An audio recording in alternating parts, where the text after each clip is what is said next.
hem, je suis d'accord avec toi sur plein de points et il y a d'autres points sur lesquels, je suis pas forcément pas que je suis contre, mais, j'arrive pas, du moins je suis indécis sur la question et j'aimerais te faire réagir dessus. Ça concerne en fait, la politique des quotas et je sais déjà, j'aimerais savoir ce que tu penses par rapport à ça. Je pense avoir compris à peu près où tu es situé, où tu es situé par rapport à ça, mais j'arrive pas à identifier, la limite, en fait. Jusqu'où est-ce que, justement, la méritocratie, devrait être au cœur de la société?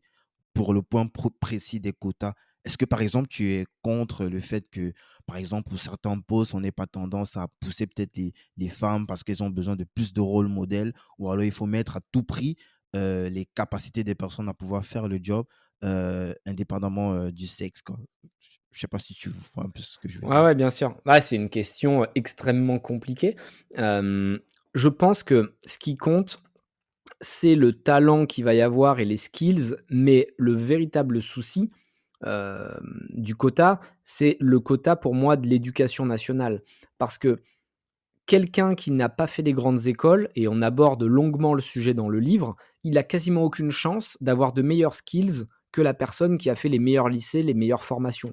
Donc avant même que le choix se présente dans une entreprise, on devrait régler le sujet bien en amont, et l'éducation nationale, pour moi, fait une énorme erreur. C'est que dès le début, il y a des établissements privés, des établissements publics.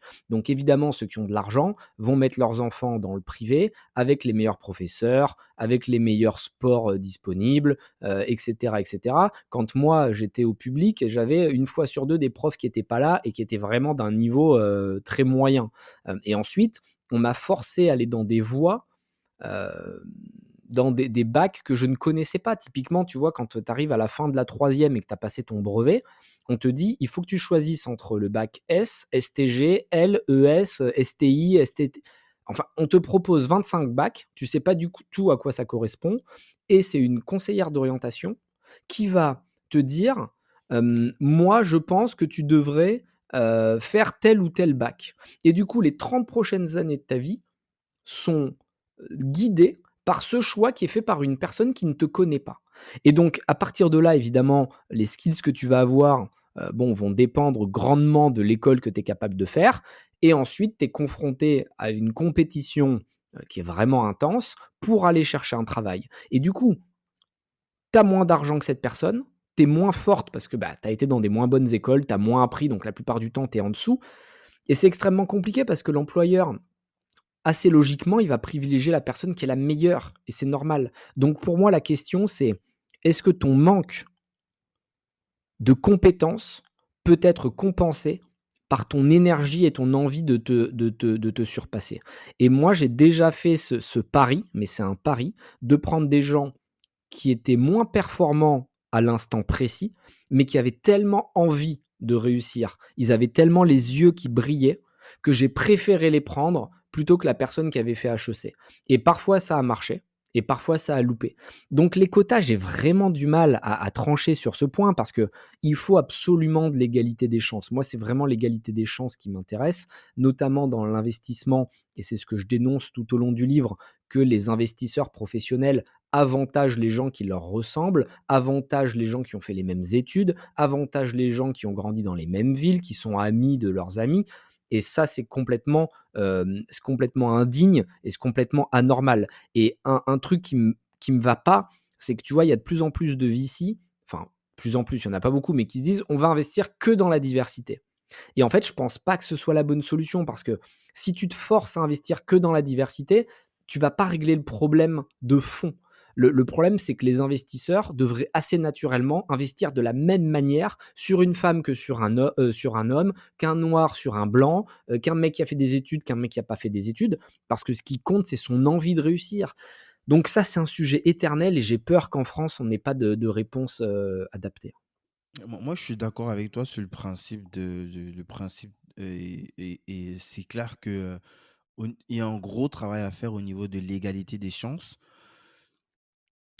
Mais je ne sais pas, hein, je sais vraiment pas si, la question des quotas, c'est pas quelque chose qui mérite au moins d'être débattu, en ce sens que c'est compliqué de se dire que tu peux, lorsque tu as pas de rôle modèle, lorsque tu as jamais vu, je sais pas, en tant que jeune fille, tu as jamais vu une femme, par exemple, je sais pas, qui va sur la lune, je dis comme ça au pif, hein, donc je sais pas, ou alors tu as jamais vu un noir qui devient président, tu jamais en fait, c'est je me demande si est-ce qu'il faudrait pas faire les 2 ou alors, j'arrive même pas à trouver la réponse, quoi, mais je sais que la question n'est pas, c'est pas, noir ou c'est pas blanc, il y a quelque chose au milieu, mais je sais pas, Tu as je sais raison pas du sur le tout. rôle modèle. Les modèles, c'est clé et c'était un de mes problèmes quand j'étais jeune.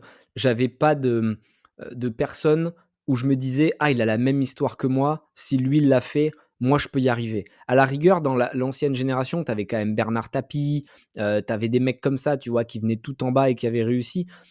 Mais aujourd'hui, il y en a pas. Dans notre génération, c'est que des gens, qui sont plutôt privilégiés, qui ont levé des centaines de millions et c'est très dur pour les jeunes d'avoir des modèles donc je suis d'accord, on pourrait faire un entre-deux, tu vois? Se dire: «Beh, il faut qu'au moins 10 de l'argent des investisseurs soit dans la diversité» et du coup, s'il y avait des réussites dans ces 10 beh, ça leur donnerait envie d'investir encore plus dans la diversité. Moi, tu vois, c'est ce que je fais et j'ai plein d'histoires incroyables comme Pape Pille avec Abed et Fathia, qui sont venus me voir parce qu'ils galéraient pour lever, 20 000 €. Moi, je leur ai dit: «Je te trouve 500 000 € tout de suite». Je leur ai dit: «C'est bon, considérez que maintenant vous les avez trouvés». On a fait leur levée de fonds. Après, on leur a relevé 500 000 € et après, ils ont eu des deals avec Monoprix. Là, ils sont partout. Ils faisaient 1 000 € par jour quand ils sont venus me voir. Même pas d'ailleurs, ils faisaient, 5 000 € par mois, et maintenant ils font 300 000 par mois. Donc ça, c'est canon et c'est l'exemple que en investissant sur des profils différents, mais qui sont bons. Attention, quand j'ai investi Ouais, dessus, c'est pas juste parce que c'était un rebeu. C'est parce que le mec, il avait une énergie de fou et qu'il était déterminé. C'est-à-dire qu'au moment où je lui ai parlé, je savais qu'il avait les capacités pour réussir. Et je l'ai juste mis sur les rails. Je l'accompagne, tu vois, il me pose des questions, clac, clac, je lui réponds, mais il est sur les rails et c'est lui qui délivre. Moi, je lui donne juste les bonnes infos au bon moment. Quand il hésite entre un truc, je dis: «Non, fais ça plutôt» et il déroule, il déroule. Donc il y a plein d'aventures qui vont se créer dans les prochaines années et on va montrer que quel que soit votre, milieu d'origine, vous pouvez malgré tout y arriver. yes, un point crucial qui revient, chaque fois sur les différents secteurs où tu t'es lancé, entre, la vente, de montres de luxe, Rolex, Patek, j'en passe, les voitures, ou les projets blockchain et même les startups aussi. Hem, c'est le fait de, tu parles de la maîtrise de sa verticale. C'est un point sur lequel tu limite, tu martèles à chaque fois.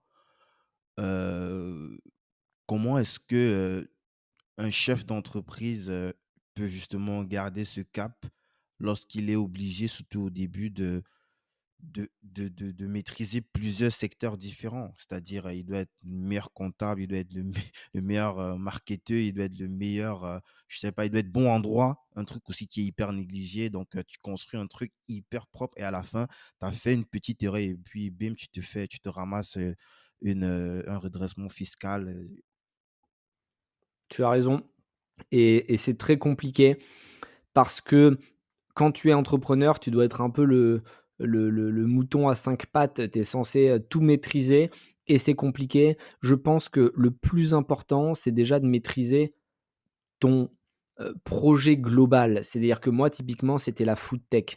J'ai voulu comprendre comment se passait l'agroalimentaire en France, quels étaient les groupes, qui investissaient beaucoup, quelles étaient les startups qui avaient réussi, qui avaient échoué, quelles étaient les grandes tendances sur le long terme et c'est cette connaissance du marché qui m'a permis de me positionner. Typiquement, les repas complets, personne n'était dessus. J'avais observé que ça cartonnait à l'étranger, donc la France allait y arriver à un moment ou à un autre et ça m'a permis de rentrer dans une niche et après effectivement, il faut être capable de maîtriser à la fois la finance, le marketing, les opérations, le offline, le online.